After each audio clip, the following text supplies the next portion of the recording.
भी हम बात कर रहे थे आरक्षण की, तो आप बताइए जो बाबा साहब भीमराव अम्बेडकर जी आरक्षण की व्यवस्था दे के गए और ये भाई साहब भी और हम भी सब लोग खड़े हैं, पैंट शर्ट में खड़े हैं और टाई लगा के खड़े हैं, ये बाबा साहब ने हमको अधिकार दिया, तो क्या ये आरक्षण की व्यवस्था जो बाबा साहब दे करके गए थे इसको सरकार ने बढ़ाने का काम किया है, घटाने का काम किया है?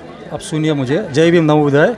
देखिए अभी आज देश में जो माहौल चल रहा है, ठीक है, आरक्षण खत्म होने का काम 1991 से शुरू हुआ है, ठीक है। जब पीवी नरसिम्हा राव जो सरकार आई तब से जो आपको एलपीजी का जो लिबरलाइजेशन, ग्लोबलाइजेशन, प्राइवेटाइजेशन, ठीक है, वहीं से आज तक देखो उस वक्त जो रोज़गार था और आज अभी जो इस वक्त जो रोज़गार है, आप राज्य और पूरा देश में आप देख लीजिए, धीरे धीरे अब आरक्षण सिर्फ कॉन्स्टिट्यूशन तक सीमित है, ठीक है। हाँ, मतलब आप देख रहे हो अब धीरे धीरे ये जो गवर्नमेंट आई हुई है, ठीक है, दोनों मिले हुए हैं, कांग्रेस और बीजेपी बोथ, ठीक है। और किस हिसाब से सारी चीज़ें बिकने जा रही है। जो भी हमारे देश के जो संसाधन है फ्रॉम 1950 आज तक जो हमने सारी चीज़ें एस्टेब्लिश किया, नवरत्न कंपनी और मिनी नवरत्न कंपनीज, ठीक है। अभी लास्ट में अभी LIC का जो LIC इतनी शानदार है कि ज़रूरत नहीं उसको निजीकरण करने का, लेकिन अब धीरे धीरे देखो सारी चीज़ें अभी ये पूरा देश अभी बिक रहा है। सर ये रेलवे जो जैसे LIC की बात की, रेलवे सबसे बड़ा डिपार्टमेंट है, तो उसको भी निजीकरण करने जा रहे हैं, धीरे धीरे हो भी रहा है, तो इससे क्या लगता है रोजगार पर क्या प्रभाव पड़ेगा इससे? देखो जो काम सेंट्रल गवर्नमेंट को करना चाहिए, क्योंकि वी आर टैक्स पेयर, ठीक है। जो चीज़ हमारी डिमांड गवर्नमेंट से है कि ये आप क्यों नहीं कर सकते, ठीक है। आपकी भागीदारी, आप जो कॉर्पोरेट सेक्टर है उनके साथ आप जब आप आपकी एक रिस्पॉन्सिबिलिटी है, तो आप अपनी रिस्पॉन्सिबिलिटी से पीछे हट के आप उनके साथ मिल के पूरे देश को आप बेच रहे हो। अभी जो as far as railway concern, तो ये सारी चीज़ें गवर्नमेंट को करना है। अभी देखिए अभी धीरे धीरे ये सारी जो हमारी जो ज़मीन से ऊपर से लेकर नीचे तक जो सारी चीज़ें हमारा है, ठीक है, आज हम ये सब बिकने जा रहा है, इवन रेलवेज, ठीक है। मतलब गवर्नमेंट अपनी जिम्मेदारी से भाग रही है और ये सारी चीज़ें जो बिक रही है उसके पीछे का कारण गवर्नमेंट की रिजर्वेशन, माय डियर, रिजर्वेशन। मतलब वो लोग अभी नहीं चाहते कि आने वाले कुछ सालों में ये रिजर्वेशन बरकरार रहे।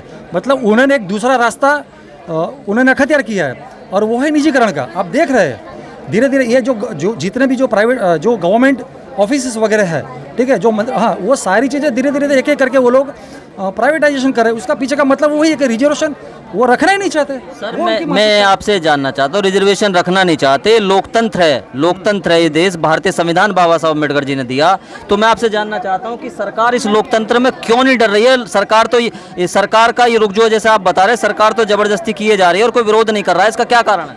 बस यही चीज़ है। बहुत अच्छा क्वेश्चन आपने किया। सरकार अभी अपने रास्ते पे जो आगे बढ़ रही है उसके पीछे का एक ही रीज़न है, वी आर नॉट यूनाइटेड। अभी मैं जहाँ सबको यही बात बोलता हूँ, बहुत सारे ऑल ओवर इंडिया में बहुत सारे हमारे ऑर्गेनाइजेशंस, लेकिन दे आर नॉट यूनाइटेड। जो एक फेडरेशन होना चाहिए पर्टिकुलर कुछ चीज़ों को लेके, कुछ मुद्दों को लेके, उसका एक साथ एक ही दिन में पूरे इंडिया में प्रोटेस्ट होना चाहिए।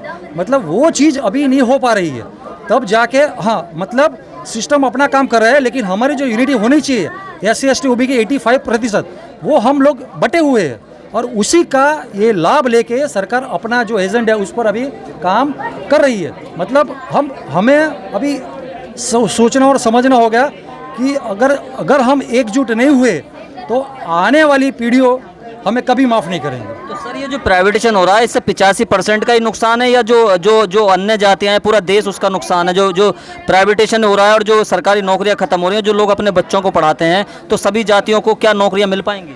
नहीं, मेरी बात सुनो, क्योंकि जब भी कोई भी बंदा जब इंटरव्यू फेस करेगा, देखो उसमें दो पार्ट है, प्राइवेटाइजेशन, प्राइवेट और गवर्नमेंट जॉब। गवर्नमेंट जॉब में तो अपना स्पेशल SC ST OBC और अपर कास्ट का पूरा कोटा है, समझ रहे हैं।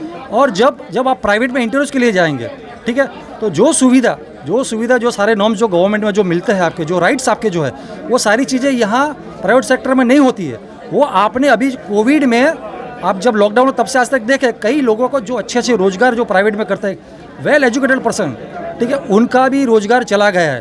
तो और उसके सामने आप देखिए कि एक हमारा समाज का एक भाई स्वीपर, उनका रोजगार अभी आज तक भी अभी वो प्राइवेट गवर्नमेंट में तो उनका रोजगार नहीं गया।